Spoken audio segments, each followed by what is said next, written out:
those 1, 2, 3, 4, 5, 6, 7 synths routed into this group, which says synth 1. Got some inserts in here. I'm gonna show it to you later. And this synth 1 group got like a send effect here, which is like room and stereo, widener and shit like that. And this group and this send effect goes into this group. It's called all. There's another few plugins to control the whole signals, but I'll show you all the stuff in detail now. So let's have a look at the first synth here. It's a basic resound I did.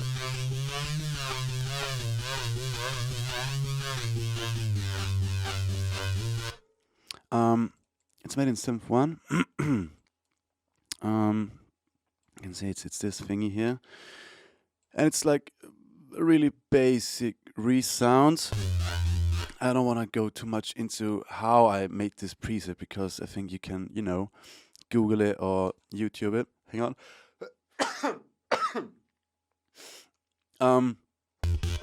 Yeah, there are a lot of tutorials how to make resounds and shit.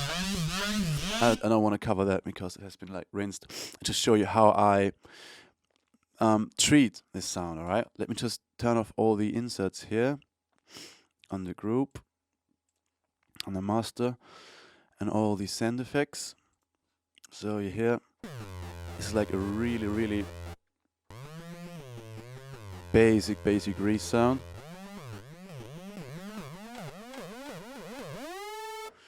So let me turn on all the things here again, so you can see what it does basically. And then I'll walk through the channel step by step.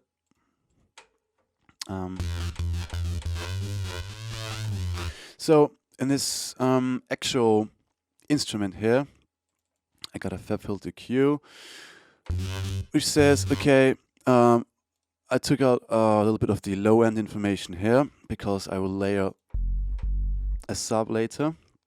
And for now, I just, okay, I EQ'd out the low end here. Then I said, okay, I don't know if you know, but this FabFilter Pro can be used as a mid-side EQ or left-right EQ. And in this section, I just low cut the whole stereo information here, about 250 Hertz or something. So that means that after below this low cut, there's no more stereo information here, which means this information here is just mono. So that's kind of cool. Yeah, and this thing also just makes, oh right, okay, that makes no sense at all. And this thing right here just makes everything under this cut of frequency mono. But yeah, so basically this whole resound is quite mono in here. But then here's the first send effect I put on. You can hear it gets louder automatically and gets like a little bit more phasey. So you could also like automate this amount of send, which is pretty cool. Let's have a look at the send. Sorry guys, where is it? Add-on 2, it's here. So this is the actual send balls, which is, yeah, the mono maker again. So everything under 200 Hertz is mono. Then I stereo enhanced it, but in this case I didn't widen it. I made it more narrow, so more mono, because I don't want the send effect to be too stereo-ish. I put up the low frequencies again, and the third step I put up this Camel Audio, Camel Fat thingy. Well, I think there's like random settings here, you know, so big crush, distortion, compression. Actually, I don't think you'll need that. Let me just turn this off. This is crap. Yeah, that sounds alright. So again, without the send, it's like more quiet and not as crisp. So that makes sense. And as you see, this is directly routed into this group here. We have another chain of inserts. And now again, this mono maker thingy. Again, the stereo enhancer, which is not enhancing, but like, you know, narrowing it a little bit. A slightly room. I really like this reverb. It's classic. I think it's called Classic Studio Reverb. Yeah, Classic Studio Reverb. It's pretty sick. Just to give it, a little bit of widening. Maybe you think, okay, what is he talking about? He's like making it more mono, and then widening it. I don't have this like certain setup, which is like, okay, you have to put this plugin in the first thing here, then this here, this here. I'm just messing around with sounds until it sounds alright, So don't get like too much thinking about what you do, especially when it comes to bass sound design.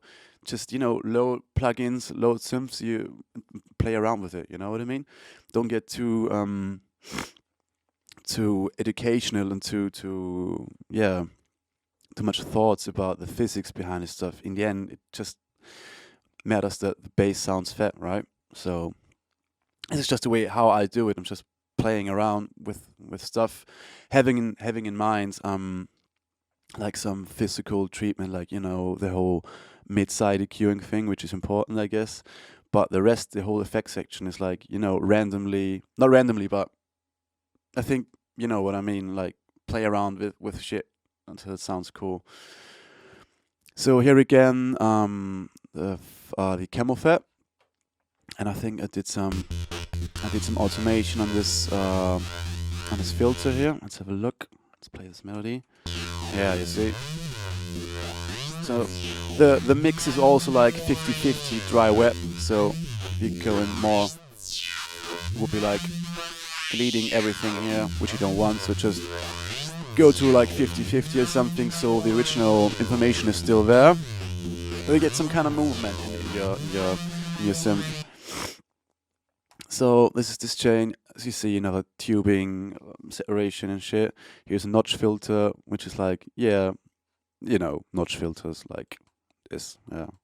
So, and in the last section, again, I took out all the side information of the low end because we have this send here.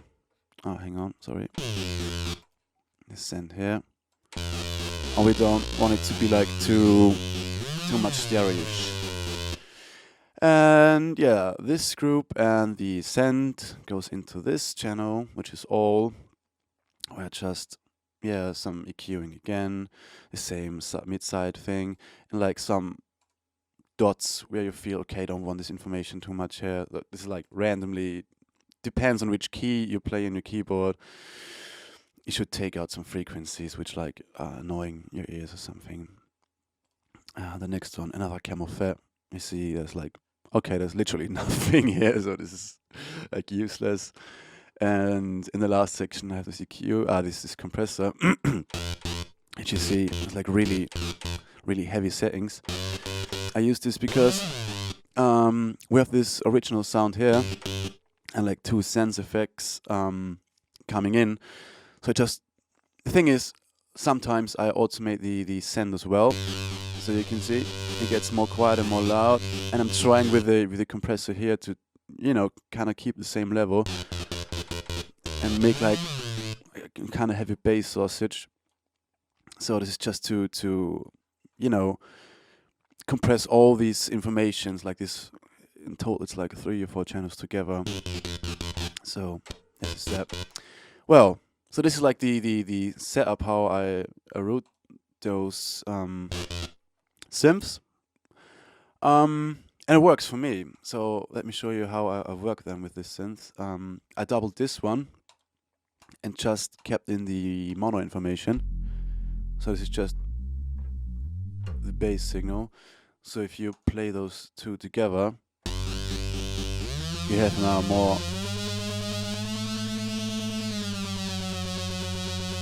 bass information, which is cool. So you can control everything.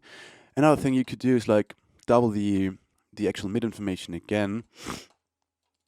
Like take this and just take this and put it up like an octave, and then like 3 semitones. So get kind of chord thing here, which hopefully sounds alright now.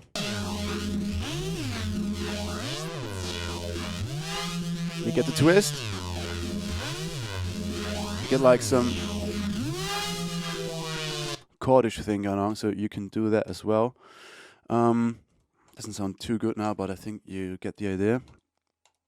So you can see here in this copy instant, it goes into the same groups basically. What I did is just, you know, cut off the whole high information. Yeah, that's it. Furthermore, here's another synth one. It's kind of nasty synth.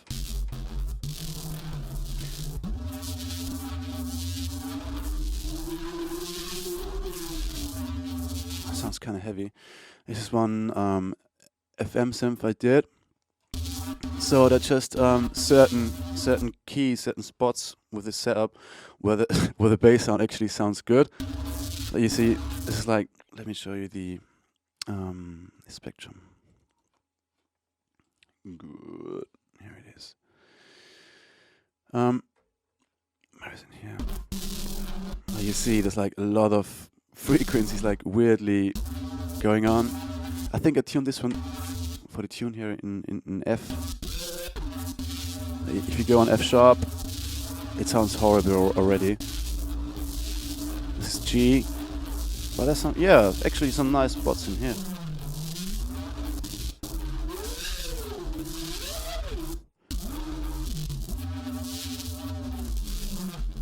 Let me show you the sound without any plugins. This and this and this, and mute all the sends here and here. So you see, it's like a shitty sounding square thing with slight frequency modulation. You have like this crackling on top, which makes it sounding cool after I put on some distortion. That's already good. And going through my 3 channels and activating all the sends. It sounds kind of heavy.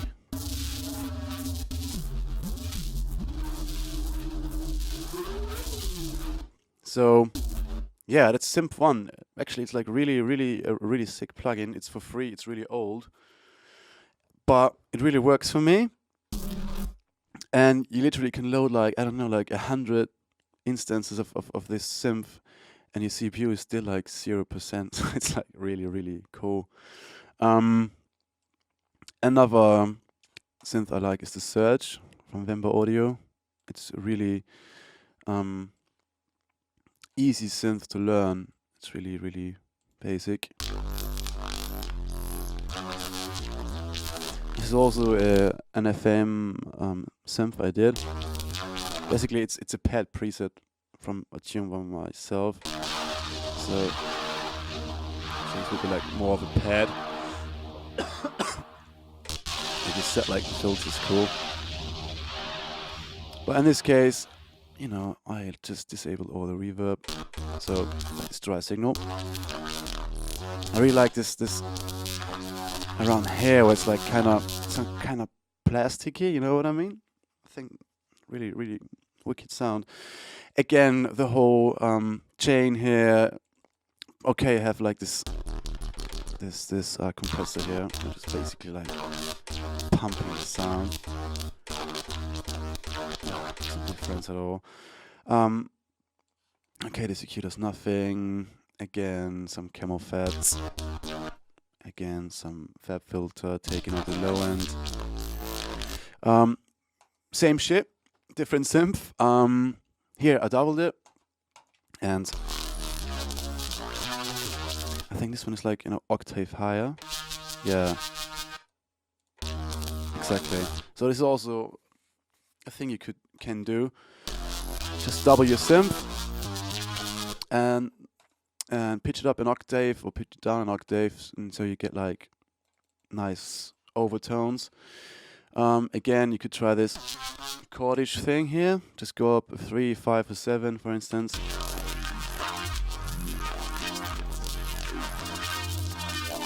Doesn't sound too good with this one either, but yeah.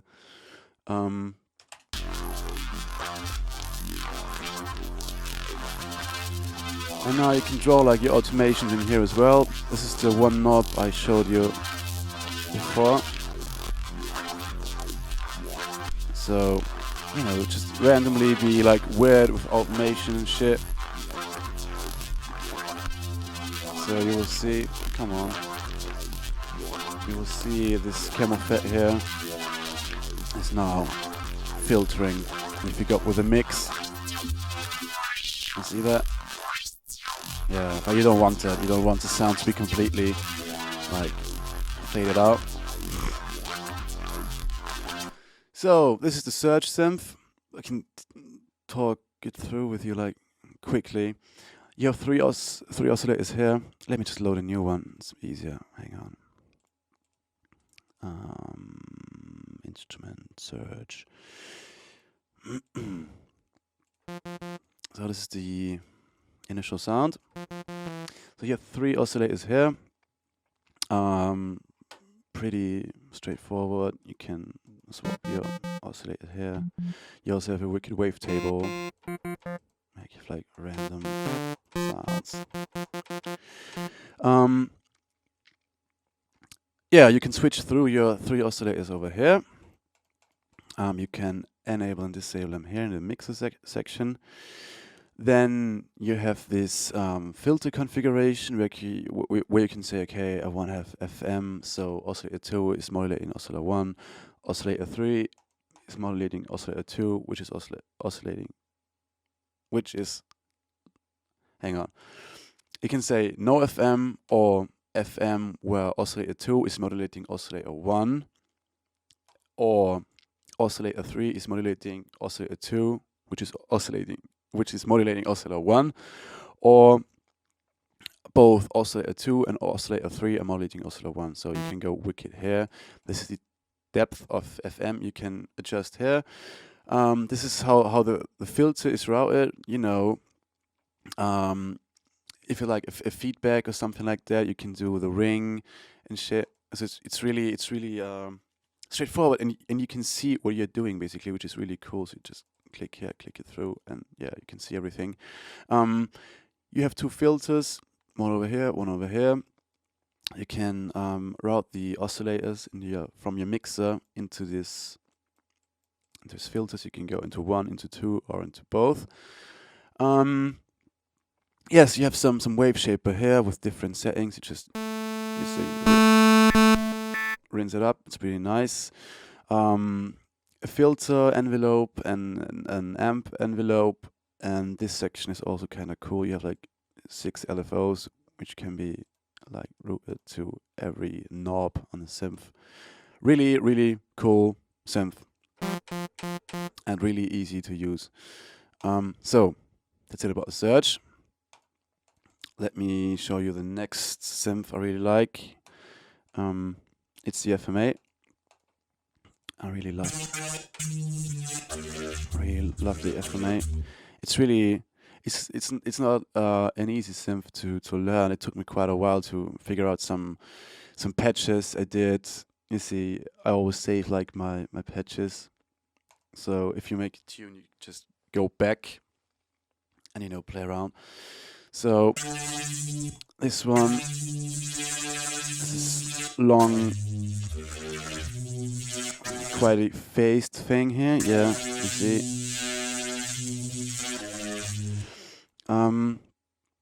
We could put this into a filter, but I want to have it like going completely wet into the output, so there's no filtering here from the actual FMA. And I did another FMA preset, which is like kind of stabby. Yeah, I get the idea. And here I prepared it going through a filter as well, so you can go like this. Oh shit. It would be like already kind of sweet percussion sound. So I'll just open a filter. So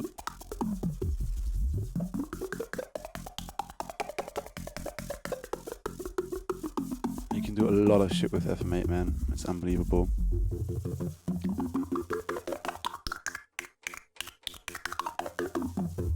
So let me just go here again. Here's the whole signal. And yeah, as I said earlier, I don't want to, go into the whole FM thing. It's like, yeah, just play around with it or just go on YouTube and watch it through. You can follow tutorials here. I just want to show you how I desound my bass sounds. So the idea with this sound was I want to have this sound and this sound combined. Just play some random notes here. This one is like, yeah, pitching, and this one is just, like bumping around. And now I said, okay, every time this FMA is like has a peak and is like stabbing, this FMA should be side chained. So play together. It already sounds kinda together, you know what I mean? So this would be something what I would bounce right now, you see? And then furthermore process it like as an audio file. And I'd say let's do that. And I'll show you how I treat those audio files then. So let me just bounce this thing for you. Let's call it tutorial 1 audio file, audio track. And maybe let's bounce the other sounds as well. Oh, we're pretty cool.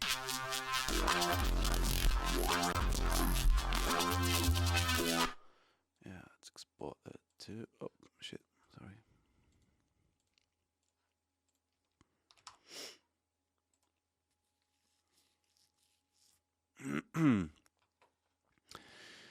And this first bit.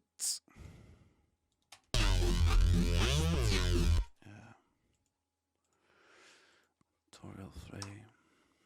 So now I would save those sounds, make like more different versions, like another note. It depends what kind of track you're aiming for. Making like, I don't know, 5 to 10 versions of those sounds and bounce it out like it did here. And then just solo this one, the first one. So this is our bounce sound. Let me just normalize it. Here we go, make it louder. So this first bass sound is already kind of cool. Here's some tricks to process your files audio-wise. I would duplicate this and say, okay, the second signal is going to be up an octave, but with a time correction, with a time stretch, not with a real-time pitch. Because if you would pitch it up like real-time, your sample would be like shorter. You don't want that. You just want to have, you pitch it up with this effect, so you get like some overtones which are like randomly and kind of weird. So you're gonna sound like shit basically, because it's not a real-time pitch, it's an effect pitch, so it's gonna sound like weird. Hang on. Yeah, you see. But I'm aiming for this frequency spectrum right here. So I'm just taking out the low end.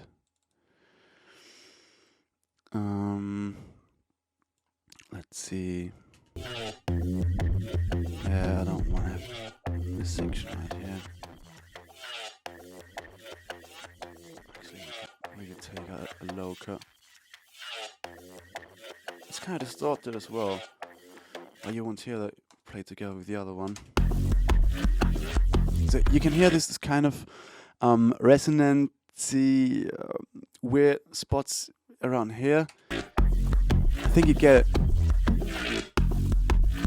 This is the normal signal, and this is like with the overtones. What you could do now is like double the already doubled signal again and say, okay, I want to pitch this one by just 2 cents right here. So now those 2 sounds are going to be like phasing as balls. Now you hear that? It's kind of nice effect, so you just turn one a little bit more quiet. So you have a slightly phasing on your overtone material here, and then yeah, so it's widened, you see. What I do now is like, okay, make those a little bit more quiet, and already bounce it again. So that would be like for a naming convention to 1 layer 1, because this is the source of the sound, and so I can find it in my samples, take the same name and underscore, okay, it's layered, or it's like, pitched, whatever. Just you have to find a naming a naming thing for you guys. So, but yeah, keep in mind which sound is the original sound. So yeah, then I basically just mute those, or keep it in a folder as bounced and never open it up again. But if you end up with your sound becoming shit at some point, you can always skip back, because you have like this numbered thing going on. So this is kind of cool to do. Yeah, so now you could take this sound, which is already like weird, normalize it again. Just play around, just take a few bits here, for example, and I don't know, make him like as an audio file here. So just replace them. So the information which was here is like deleted now. So this sample is like a standalone sample now. And I don't know, like try some weird stuff, like time stretch it as balls, and it gets some weird effects. Let's have a look how this sounds.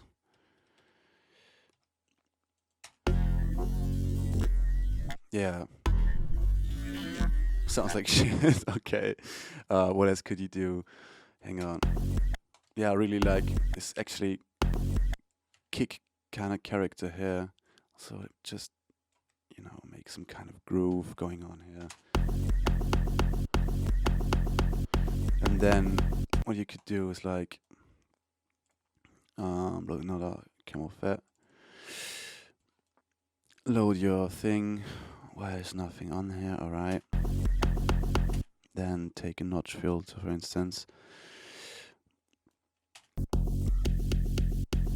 Alright. Yeah, and then make it like a cutoff, ramp down or up, whatever you want, with like 1 bar. And then you get some movement.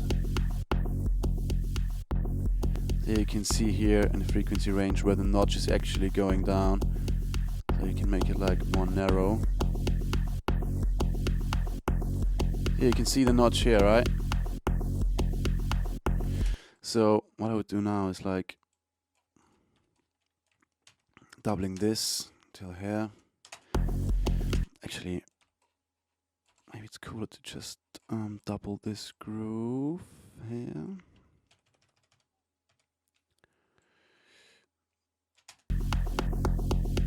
So there's like a triplet going on. Maybe you could like use the camel fat and make it like more slow, like 2 bars. So you can see it's like a long filter. Maybe have it go up and down.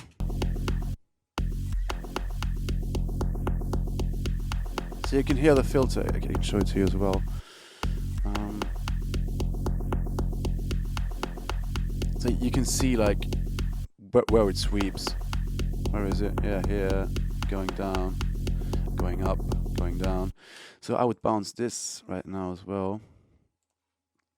Okay, this is to 1 layer, 2, and looped.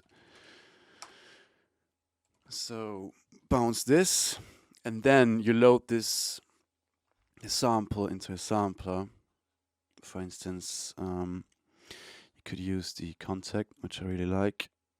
Contact, yeah, let's take the 16 outputs. Oh, you don't use it because we have just 1 sound. But come on, load up. Do it. Yeah, here it is. So what you do now is looking for your sound, which was tutorial looped. Exactly. I have it here. And then, yeah, this is the key. So what you do is you're setting like a loop. What is our tempo here? I forgot Sorry, whoops. 172. This is good. You say your grid to 172 and make a loop. And where is it looping? Here. And now you can make like pitch modulations, like big. Go on tempo sync here and like, you know. So you can make like an actual mid-range out of bass step sound. So that's kind of cool, I guess. They can go like, this is like the loop area, so it's gonna be like some fade in, pitching it up, pitching it down, pitching it up, pitching it down, pitching it up. So this is how this works. You can see that. And then if you're like super funky and cool, you could layer like, I don't know, a chord sound or something. And just record that. Let's take another surge, for instance, and make like a nice chord. You have to go on poly mode, obviously. Take a square, take a sawtooth as well, and play like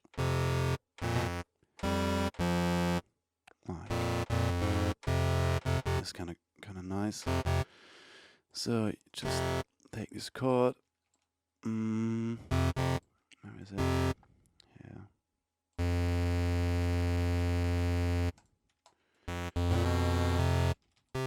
So that's a 5.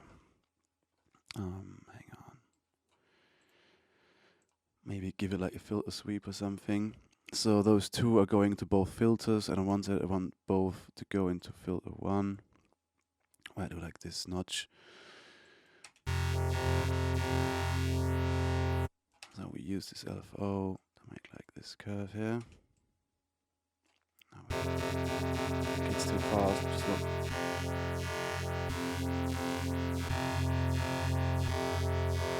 That sounds alright. Actually, you know what? We want the second filter here as well. So we just take a little low pass. Yeah. Maybe take on some reverb. On sound effect 1, that's alright. Some reverb, like what we're gonna take, Hall.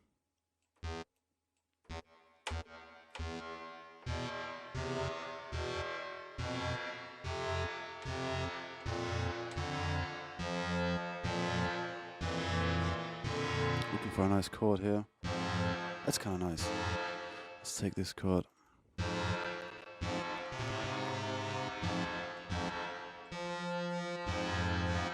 Let's make like a short note here. That's alright. Let's bounce this to. Oh, yeah, mix down loop. Oh, that's a new one. It's tutorial 4. Hope I'm not wrong. Let's name it chord. Audio track. And now you go to your, whoops, where is it? Contact again, where you have your thingy going on. And then you just, okay, balls have to go up here and again. Tutorial 4 chord. So you just, you hear that? I just loaded the sound. So what you're gonna do is like load similar settings with the same grid and the same loop. So in this case, let me have a look. We have like in 16th, there's 1, 2, 3, 4. Oh fuck. 1, 2, 3, 4. 1, 2, 3, 4. Okay, it's 3 times 4. 1, 2, 3, 4. Okay, let's take 1. So you wanna loop this section, for instance, and then play those sounds together. This is our bass sound. Here's our chord, and then like make it longer. Make sure it's solo, and then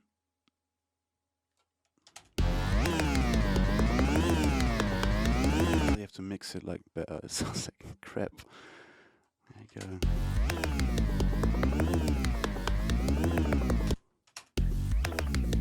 I think you get the idea, just layering sounds like this. So you can give like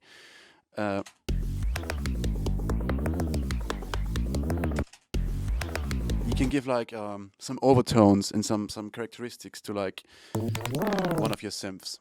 So this is also a method you could use. And then I would bounce it again and, put it through some camel fat or Saturn saturation, or, whatever, just distort it and make it sound original. And yeah. There's some tips I can give you, but basically here's an advice for you guys. Don't think too much about how noisy it does it, or how, I don't know, Skrillex does it. Just find a way for yourself to have fun, to make sounds, and just play around, and don't try to copy like too much. You know what I mean? I don't want to have like this exact mouthy bass line like Skrillex does or something. Just try to learn your synths, or learn your samplers, learn your instruments, so you know what they're capable of doing, and then just spend a lot of time with the synth or the sampler. And I bet you guys, you will come up with your own strategy to make sounds within a few weeks or months. It's just it's all about spending time with the instrument and learning the instrument. And yeah, and for me especially, as you've seen in the tutorial, I really like to engineer sounds on their own, and then using them as my own samples and writing tunes then. Yeah, this is how I do it.